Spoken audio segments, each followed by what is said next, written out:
तो चलिए दोस्तों, हम लोग जो है 9th क्लास मैथ्स जो कि 1.1 एक्सरसाइज का सारा प्रश्न हम लोग जो है कर चुके हैं।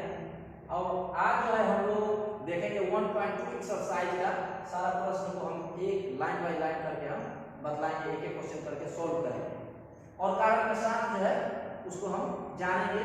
देखिए फर्स्ट क्वेश्चन बोलता है नीचे दिए गए कथन सत्य है या असत्य, कारण के साथ अपने उत्तर दीजिए। तो यहाँ बोलता है प्रत्येक अपरिमेय संख्या एक वास्तविक संख्या होती है क्या?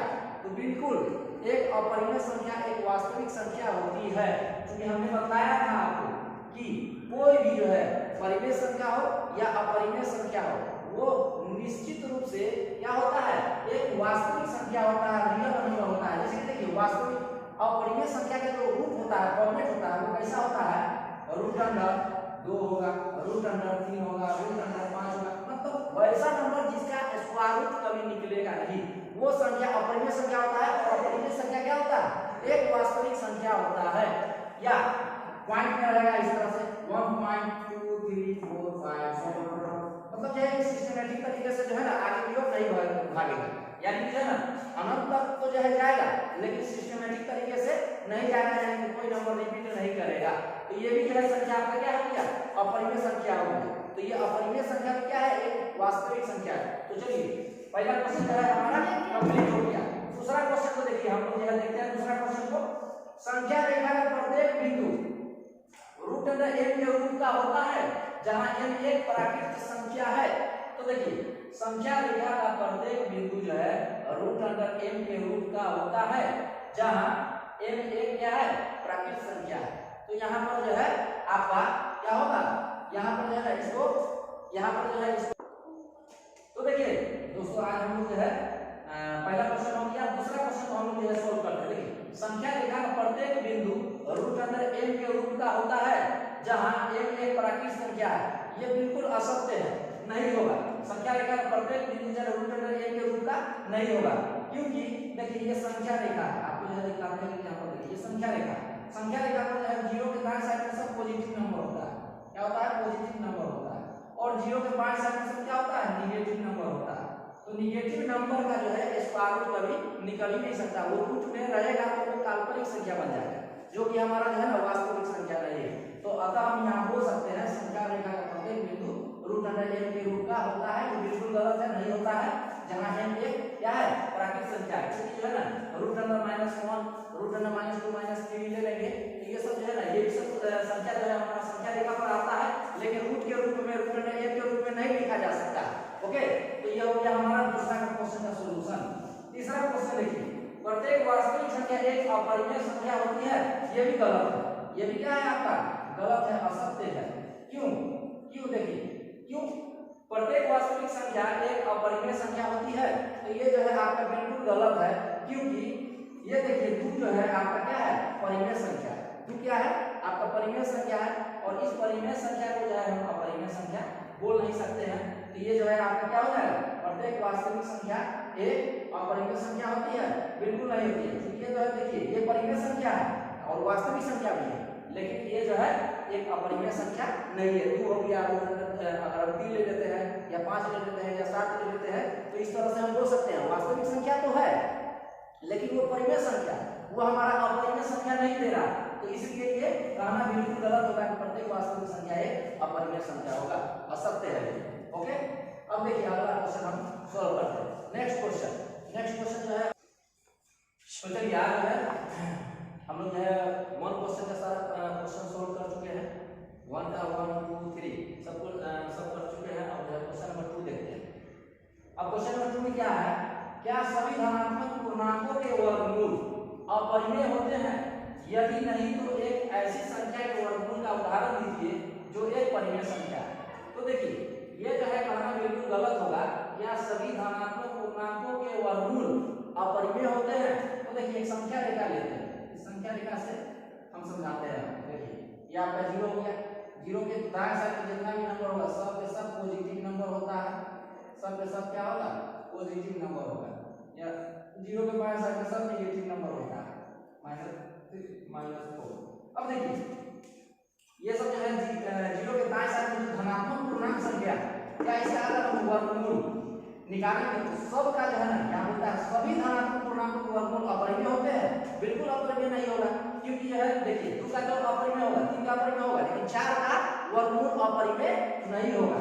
यहाँ अगर हम 4 को ले लेंगे तो 4 जो है आपका परफेक्ट स्क्वायर रूट है, इसका निकल जाएगा, 4 का वर्गमूल निकल जाएगा 2, जो कि हमारा क्या हो गया, परिमेय संख्या हो गया। लेकिन रूट अंडर 5 लेंगे, रूट अंडर 6 लेंगे, रूट अंडर 7 लेंगे, रूट अंडर 8 लेंगे, रूट अंडर 9, फिर 9 पकड़ा गया, 9 जो है 9 का स्क्वायर रूट निकलेगा 3, लेकिन वो जो है हमारा अपरिमेय संख्या तो है ना, परिमेय संख्या है।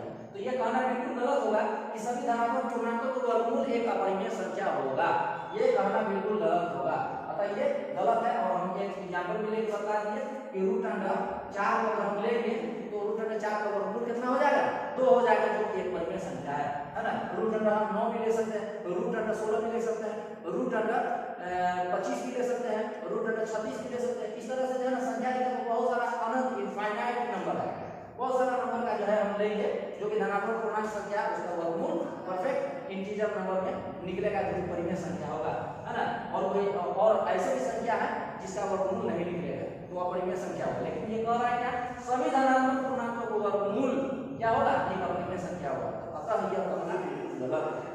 ओके, अब देखिए क्वेश्चन नंबर 3 को हम देखते हैं। दिखाइए कि संख्या रेखा पर रूट अंडर 5 को किस प्रकार निरूपित किया जा सकता है। सर दिखाइए कि संख्या रेखा पर रूट अंडर 5 को किस प्रकार निरूपित किया जा सकता है। तो इसको हम लोग जो है ना संख्या रेखा पर दिखलाते हैं। देखिए ये संख्या रेखा, ये आपका 0 हो गया और यहाँ जो है आपका 1 हो गया, यहाँ पर क्या हो गया।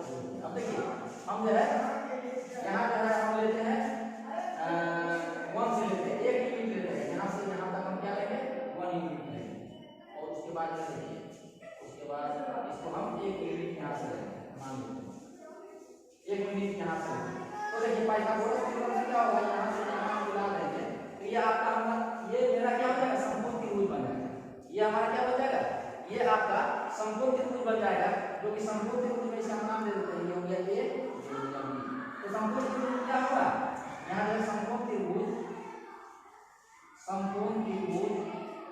OAB में है ना, हम जो है OA बराबर में क्या मान लिए 1 यूनिट मान लिए, 1 इकाई, है ना। और AB बराबर में हम क्या मान लेंगे 1 इकाई लेंगे।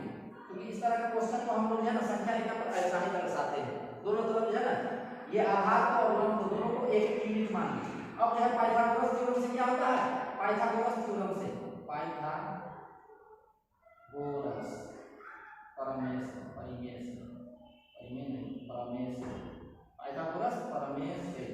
पाइथागोरस प्रमेय से क्या होता है बोलिए, ये OA स्क्वायर बराबर में यानी कर्ण बराबर, कर्ण का स्क्वायर बराबर क्या हो जाएगा, आधार का स्क्वायर प्लस लंब का स्क्वायर। तो देखिए आधार कितना है 1 है, 1 का यूनिट 1 यूनिट का स्क्वायर 1 ही होगा, 1 यूनिट का स्क्वायर 1 ही होगा। 1 कितना हो गया, 1 का स्क्वायर 1, 1 का स्क्वायर 1 कितना हो गया 2 हो गया। अब देखिए OA स्क्वायर बराबर कितना हो गया 2 हो गया, दोनों साइड में रूट लगा देंगे, तो जब रूट लगा देंगे तो इसका वर्गमूल निकल जाएगा। अब देखिए इसका जो है वर्गमूल नहीं निकलेगा, तो रूट में से क्या होगा ये निकल जाएगा और ये आपका रूट में ही फंसा रह जाएगा। तो OA बराबर कितना है हमारा, OA बराबर में OA बराबर नहीं है OB ना है, ये हमारा जो है कर्ण क्या है OB ना है, यहाँ OB हो गया OA स्क्वायर प्लस AB, तो यहाँ हो गया OB स्क्वायर, ये क्या हो गया OB स्क्वायर सॉरी ये जो है आपका OB स्क्वायर।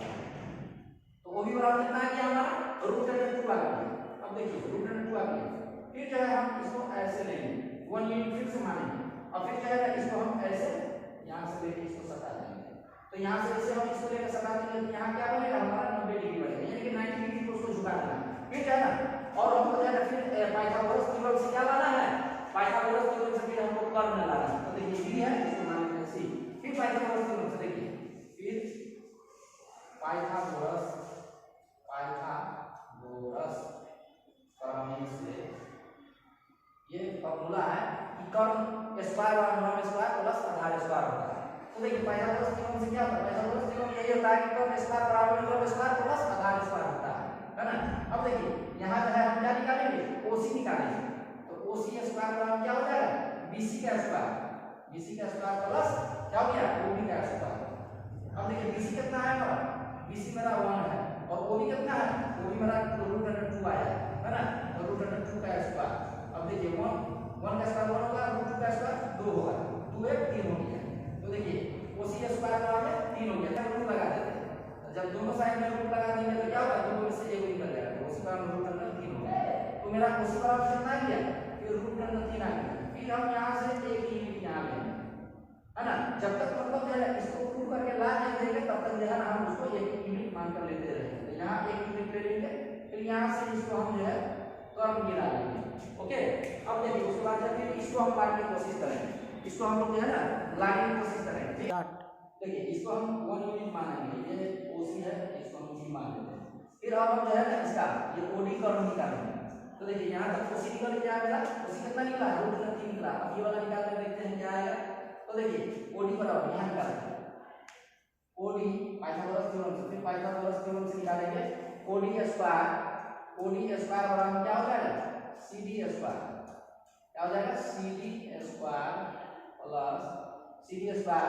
प्लस हमारा हो जाएगा ओडी स्क्वायर बराबर कितना आ गया, CD square plus OC square. तो सीडी का वैल्यू कितना है, सीडी का वैल्यू हमने 1 माना, ओसी कितना आया है, रूट अंडर 3 माना है। तो रूट अंडर 3 का स्क्वायर कर देंगे कितना होगा, 3 हो जाएगा। तो ये हो गया हमारा 3 3 4 हो गया। अब देखिए ओडी स्क्वायर, अब देखिए दोनों साइड में हम रूट लगा देते हैं तो क्या हो जाएगा, ये जो है 2 में से 1 निकल जाएगा, 4 का स्क्वायर कितना हो जाएगा मेरा 2 हो जाएगा। ओके, अब जो है इसको हम मान लेंगे कि ये कितना आ गया मेरा 2 आ गया। फिर एक यूनिट ले लेंगे, एक यूनिट यहाँ से ले लेंगे, फिर यहाँ से हम ये जो है एक कर्व ले लेंगे, ये जो है समकोण त्रिभुज बनाने के लिए कर्व होगा। कर्व को जो है हम निकालने के लिए, इसको निकालने के लिए क्या करेंगे, फिर देखिए यहाँ जो है हम फिर 1 यूनिट मानेंगे। तो इसको हम मानेंगे क्या, ई मान लेते हैं। तो देखिए ओई निकालेंगे, फिर पाइथागोरस थ्योरम से ओई स्क्वायर बराबर क्या हो जाएगा, ओई स्क्वायर बराबर हो जाएगा। हम तो बार-बार जो है ये पाइथागोरस थ्योरम से पाइथागोरस थ्योरम हर जगह जो है पाइथागोरस थ्योरम ही लग रहा है, इसीलिए जो है बार-बार काय नहीं जाएंगे, आप लोग लिखते रहिएगा। तो देखिए ई ओ ओई स्क्वायर बराबर कितना हो जाएगा, ईडी स्क्वायर प्लस हो जाएगा कितना, ओसी ओडी का स्क्वायर। तो आपका ईडी हमने कितना माना है, 1 यूनिट माना है, और ओडी कितना आया है, 2 आया, 2 का स्क्वायर 4 हो जाएगा, 2 4 है 5 हो गया। अब देखिए दोनों साइड में हम रूट अंडर लगा देंगे, क्या हो जाएगा, 2 में से 1 निकल जाएगा, ये रूट अंडर 5 हो जाएगा, है ना। तो ये हमारा क्या किया, रूट अंडर 5 हो गया। तो इसी को हमको दिखाना है संख्या रेखा पर रूट अंडर 5, तो ये हमारा जो है रूट अंडर 5 आ गया। ओके, अब जो है इस वीडियो को जो है खूब ज्यादा से ज्यादा लाइक कीजिए, सब्सक्राइब कीजिए और शेयर कीजिए। बड़ी मेहनत से आप लोग ये वीडियो बनाते हैं, समय निकाल कर, तो एक वीडियो बनाने में जो है कम से कम 2 घंटा जो है लग ही जाता है। तो हम जो है बेकार मतलब जो है 2 घंटा टाइम देते हैं, अगर आप मुझे लाइक शेयर सब्सक्राइब नहीं कीजिएगा तो मेरा वीडियो जो है मेरा मेहनत बेकार रहेगा। इसीलिए आप इसको खूब दिल से, तहे दिल से इसको खूब ज़्यादा से ज़्यादा शेयर कीजिए, लाइक कीजिए, सब्सक्राइब कीजिए और पढ़ने की कोशिश कीजिए। और इसमें जो भी कमेंट्स हो तो कमेंट सेक्शन में ज़रूर कुछ प्रतिक्रिया दीजिए। Okay, thank you.